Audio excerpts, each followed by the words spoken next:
बोलो श्री गिरिराज महाराज की जय। कृष्ण कन्हैया लाल की जय। अखंड मंडलाकारं व्याप्तं येन चराचरं तत्पदं दर्शितं येन तस्मै श्री गुरुवे नमः। भक्ताविलासाचरितानुसारी दुग्धाधिचोरेण यशो विसारी कुमारिकानंदित घोष नारी मम प्रभु श्री गिरिराजधारी। बोलो कृष्ण कन्हैया लाल की जय। हम आप सब श्रीमद् भगवत गीता का सत्संग श्रवण कर रहे हैं, जिसमें अभी तक हमने चौथे अध्याय के दूसरे श्लोक तक का सत्संग किया है। आगे चलते हैं। यहाँ भगवान कहते हैं, सा एवां मया ते अद्य योगा प्रोक्ता पुरातनः भक्तो असि मे सखा चेति रहस्यम होतदुत्तमम्। भक्तो असि मे सखा चेति। अर्जुन भगवान को अपना प्रिय सखा तो पहले से ही मानते हैं, पर भक्त अभी हुए हैं। अर्जुन सखा पहले से मानते थे, भक्त अभी हुए हैं। अर्थात अर्जुन सखा भाव से तो सखा भक्ति तो पुराने थे, पर दास्य भाव से ये भक्त नए हुए हैं। और आदेश या उपदेश दास तथा शिष्य को ही दिया जाता है। आदेश या उपदेश मित्र को नहीं दिया जाता। तो अर्जुन अब भगवान के शरण हुए हैं, तभी भगवान अर्जुन को उपदेश देना प्रारंभ करते हैं। ये बात सखा से भी जो बात नहीं कह सकते, वह बात भी शरणागत में आए हुए शिष्य से, भक्त से प्रकट की जा सकती है। अर्जुन भगवान से कहते हैं कि भगवान, मैं आपका शिष्य हूं, इसलिए आपके शरण हुए मुझको शिक्षा दीजिए। प्रभु क्या करना चाहिए आप मुझे बताइए। इसलिए भगवान अर्जुन के सामने अपने आप को प्रकट करते हैं। भगवान अपने आप को प्रकट नहीं करते, लेकिन आज अपने आप को प्रकट करते हैं और उस रहस्य को भगवान अर्जुन के सामने खोलते हैं। अर्जुन का भगवान के प्रति बहुत विशेष भाव तो था, तभी तो उन्होंने वैभव और नारायणी सेना को छोड़ करके अस्त्र शस्त्र से सजी हुई को भगवान को ही लिया, उसको त्याग दिया महाराज, और भगवान को सारथी रूप में स्वीकार किया। अकेले को मैं शस्त्र भी नहीं उठाऊंगा, फिर भी भगवान, क्योंकि उसका भाव था भगवान में। साधारण लोग क्या करते हैं, भगवान की दी हुई वस्तुओं को अपनी मान लेते हैं। जो सब चीजें हैं तो भगवान की दी हुई, उनको वे अपनी मान लेते हैं, जो अपनी है नहीं। पर भगवान को अपना नहीं मानते। भगवान की दी हुई, ये घर मेरा है, ये बच्चे मेरे हैं, ये मेरे, ये उन्हें मान लेते हैं, लेकिन ये नहीं कहते कि भगवान मेरे हैं। तो भगवान की दी हुई वस्तुओं को अपनी मान लेते हैं, पर भगवान को अपना नहीं मानते महाराज। जो कि वास्तव में भगवान अपने हैं ही हैं, और जो चीज नहीं है उन्हें अपनी मान लेते हैं महाराज। तो वो लोग वैभवशाली भगवान को ना देख करके उनके वैभव को ही देखते हैं, भगवान को नहीं देख पाते वे। और वैभव को ही वह सच्चा मानने से उनकी बुद्धि इतनी भ्रष्ट हो जाती है कि वे भगवान का तो अभाव ही मान लेते हैं कि भगवान है ही नहीं महाराज। अर्थात भगवान की तरफ उनकी दृष्टि जाती ही नहीं है। और कुछ लोग वैभव की प्राप्ति के लिए ही भगवान का भजन करते हैं। भगवान की अगर सेवा में भी लगे हुए हैं तो भगवान को नहीं चाहते, ना भगवान से प्रेम है, भगवान से चाहते हैं वैभव। भगवान मुझे बेटा दे दो, गाड़ी दे दो, बंगला दे दो, धन दे दो, संपत्ति दे दो तुम्हारा। तो कहने धन संपत्ति इत्यादि प्राप्ति के लिए ही भगवान की का भजन करते हैं। भगवान को चाहने से तो वैभव भी अपने आप आ जाता है। भाई धनी आ गया तो धन कहां रहेगा महाराज। पर वैभव को चाहने से भगवान नहीं आते। तुम अगर वैभव चाहोगे तो भगवान नहीं आएंगे महाराज। वैभव तो भक्त के चरणों में लौटता है अपने आप, परंतु सच्चे भक्त वैभव की प्राप्ति के लिए भगवान का भजन नहीं करते, वे वैभव को नहीं चाहते अपितु भगवान को ही चाहते हैं, जो सच्चे भक्त होते हैं। और वैभव को चाहने वाले मनुष्य वैभव के भक्त होते हैं, मतलब वैभव के दास होते हैं, भगवान के दास वे नहीं होते। भगवान को चाहने वाले मनुष्य ही भगवान के भक्त होते हैं, भगवान के दास होते हैं। अर्जुन ने वैभव मतलब जो नारायणी सेना थी उसका त्याग करके केवल भगवान को अपनाया। तो युद्ध क्षेत्र में भीष्म, द्रोण, युधिष्ठिर आदि महापुरुषों के रहते हुए भी गीता का महान उपदेश केवल अर्जुन को ही प्राप्त हुआ और किसी को नहीं हुआ। और बाद में राज्य भी अर्जुन को अपने आप मिला, धन संपत्ति तो आगे, उपदेश भगवान मान लिया तो राज्य भी अर्जुन को ही मिला। महाराज सा एवं मया ते अद्य योगा प्रयुक्ता पुरातनः। इन पदों का यह तात्पर्य नहीं है कि मैंने कर्मयोग को पूर्ण तरह कह दिया, ऐसा नहीं कह रहे हैं भगवान इस बात में। प्रत्युत यह तात्पर्य है कि जो कुछ मैंने कहा है वह पूर्ण है। आगे भगवान के जन्म के विषय में अर्जुन द्वारा प्रश्न पूछने गया है, तो प्रश्न का उत्तर देकर भगवान ने उन्हें उसी कर्मयोग का वर्णन प्रारंभ करेंगे अपने जन्म के बारे में बताने में। तो भगवान कहते हैं कि सृष्टि के आदि में मैंने जो सूर्य के प्रति जो कर्मयोग का उपदेश दिया था वही उपदेश आज मैंने अर्जुन तुझसे कहा है। बहुत समय बीत जाने पर वह योग अप्रकट हो गया था, सूर्य को दिया, उसके बाद मैंने धीरे धीरे अप्रकट होता चला जा रहा था और मैं भी अप्रकट हो गया हूं। तो इसलिए अब मैं भी अवतार लेकर के प्रकट हुआ हूं और योग को पुनः प्रकट किया है मैंने तेरे सामने उपदेश से। अतः अनादिकाल से जो कर्मयोग मनुष्यों को कर्म बंधन से मुक्त करता आ रहा है वह आज भी उन्हें कर्म बंधन से मुक्त कर देगा, उसमें आज भी वही सामर्थ्य है। रहस्यम होतद्वतम, अर्थात जिस प्रकार 18वें अध्याय के 66वें श्लोक में भगवान अर्जुन के सामने सर्वगुहातम बात प्रकट की कि तू मेरी शरण में आ जा, मैं तुझे संपूर्ण पापों से मुक्त कर दूंगा, उसी प्रकार यहां उत्तम रहस्य प्रकट करते हैं कि मैंने सृष्टि के आदि में सूर्य को जो उपदेश दिया था वही उपदेश आज मैं तुझे दे रहा हूं। यह भी रहस्य भगवान ने प्रकट किया यहां। तो भगवान अर्जुन से मानो यह कहते हैं कि तेरा सारथी बनकर तेरी आज्ञा का पालन करने वाला होकर भी मैं तुझे वही उपदेश दे रहा हूं जो उपदेश सृष्टि के आदि में मैंने सूर्य को दिया था।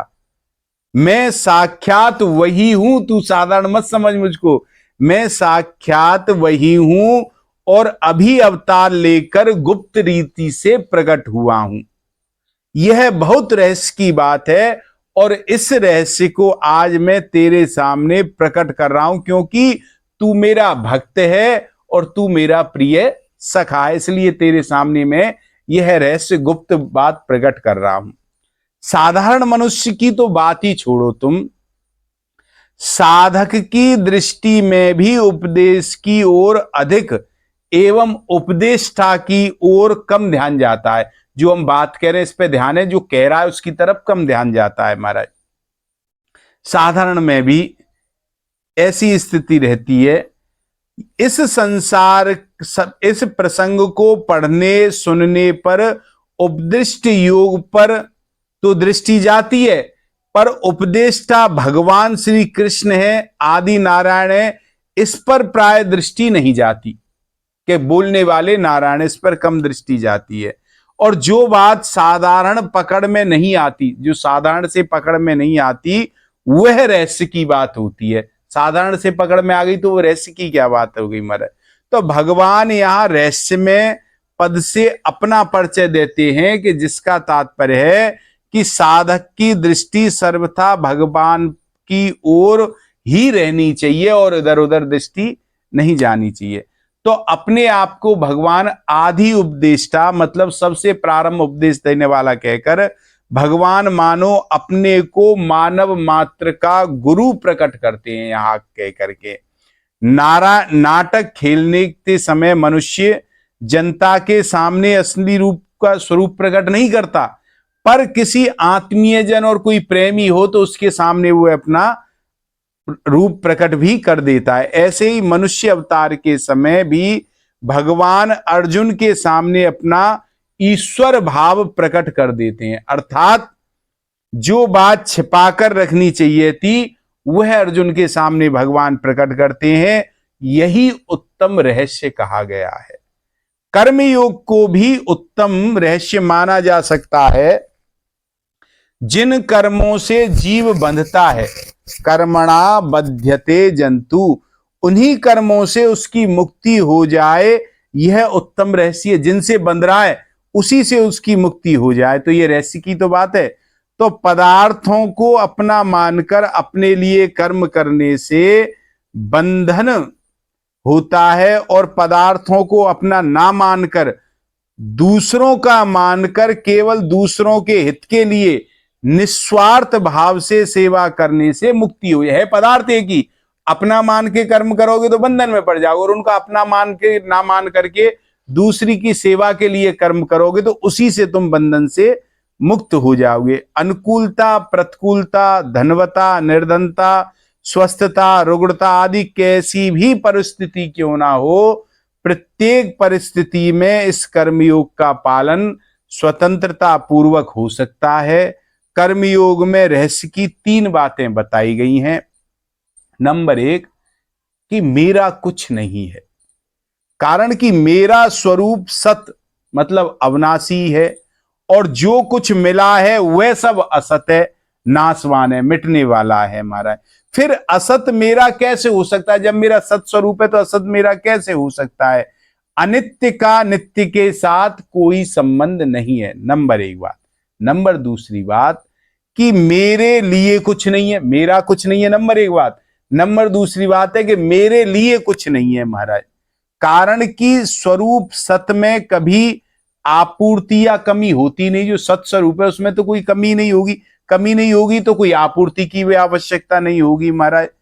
फिर किस वस्तु की कामना की जाए जब जरूरत ही नहीं है तो?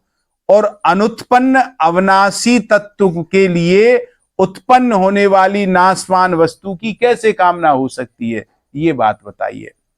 और नंबर 3 बात, अपना कुछ नहीं है, अपने लिए कुछ नहीं है। नंबर 3, अपने लिए कुछ नहीं करना है। नंबर 3 बात है कि अपने लिए कुछ करना नहीं है हमारा। इससे पहला कारण यह है कि स्वयं चेतन परमात्मा का अंश है हम, और कर्म जड़ का अंश है, कर्म जड़ है। स्वयं नित्य निरंतर रहता है, पर कर्म तथा उसके फल का आदि और अंत होता है, दोनों का ये निरंतर नहीं रहते महाराज। इसलिए अपने लिए कर्म करने से आदि अंत वाले कर्म और फल से अपना संबंध जुड़ जाता है, यदि तुम अपने लिए कर्म करोगे तो महाराज। और कर्म का फल तो अंत होता ही है इनका, पर उनका संग भीतर रह जाता है। कर्म और कर्म का फल तो खत्म हो जाते हैं, लेकिन उनका जो संग है वह भीतर रह जाता है, जो कि जन्म मरण का कारण बनता है। कारणम गुण संगो अस्य सद सद्यो निजन्मसु। दूसरा कारण यह है कि करने का दायित्व उसी पर होता है जो कर सकता है। जो करने वाला है उसी से तो कहते हैं, जो नहीं करता है निकम्मा है उससे कोई नहीं कहते महाराज। जिससे जो कर सकता है उसी, जिससे में करने की योग्यता होती है, जो कुछ पाना चाहता है, निष्क्रिय निर्विकार अपवर्तनशील और पूर्ण होने के कारण चेतन स्वरूप शरीर के संबंध के बिना कुछ कर ही नहीं सकता। इसलिए यह विधान मानना पड़ेगा कि स्वरूप को अपने लिए कुछ नहीं करना है। तीसरा कारण यह है कि स्वरूप सत है और पूर्ण है, अतः उसमें कभी कमी नहीं आती अपने स्वरूप में, और आने की संभावना भी नहीं है। न भावो विद्यते सता, कमी ना आने के कारण उसमें कुछ पाने की इच्छा भी नहीं होती है। इससे स्वतः सिद्ध होता है कि स्वरूप पर करने का दायित्व नहीं है, अर्थात उसे अपने लिए कुछ नहीं करना है।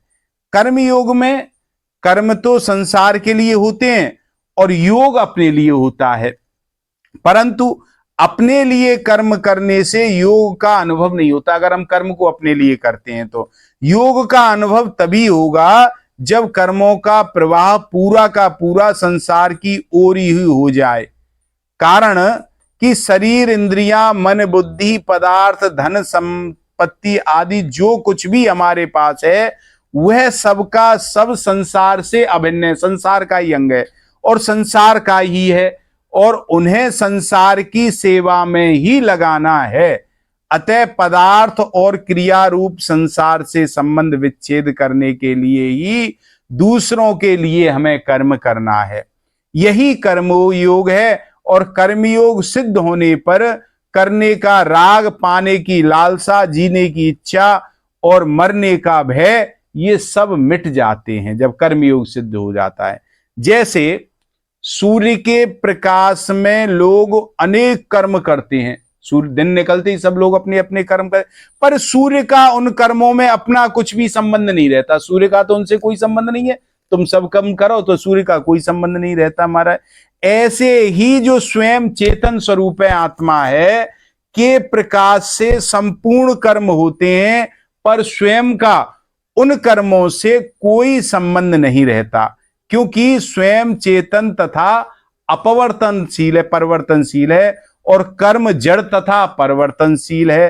परंतु जब स्वयं भूल से, गलती से उन पदार्थों और कर्मों के साथ थोड़ा सा भी अपना संबंध मान लेता है, अर्थात उन्हें अपने और अपने लिए मान लेता है, तो फिर कर्म अवश्य उसे बांध लेते हैं, फिर नहीं छोड़ते उसे महाराज।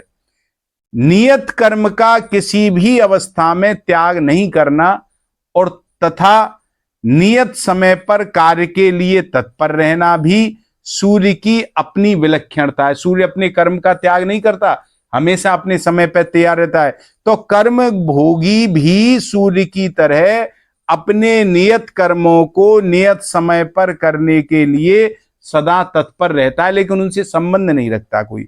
कर्म योग का ठीक ठीक पालन किया जाए तो यदि कर्मयोगी में ज्ञान के संस्कार हैं तो उसे ज्ञान की प्राप्ति, और भक्ति के संस्कार हैं तो उसे भक्ति की प्राप्ति और स्वतः ही हो जाती है, उसे करना नहीं पड़ता। और कर्मयोग का पालन करने से अपना ही नहीं प्रत्युत संसार मात्र का भी परम हित होता है। दूसरे लोग देखें या ना देखें, समझें या ना समझें, माने या ना माने, अपने कर्तव्य का ठीक ठीक पालन करने से दूसरे लोगों को कर्तव्य पालन की प्रेरणा स्वतः मिलती है और इस प्रकार सबकी सेवा हो जाती है। यहां भगवान कहते हैं, अगले श्लोक की आगे व्याख्या, 2 मिनट नाम संकीर्तन फिर विश्राम।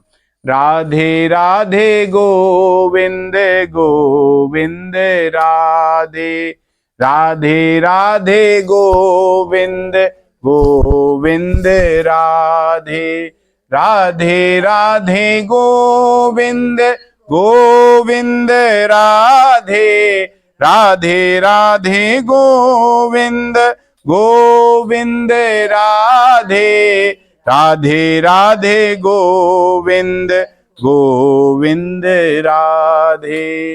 बोलो कन्हैया लाल की जय।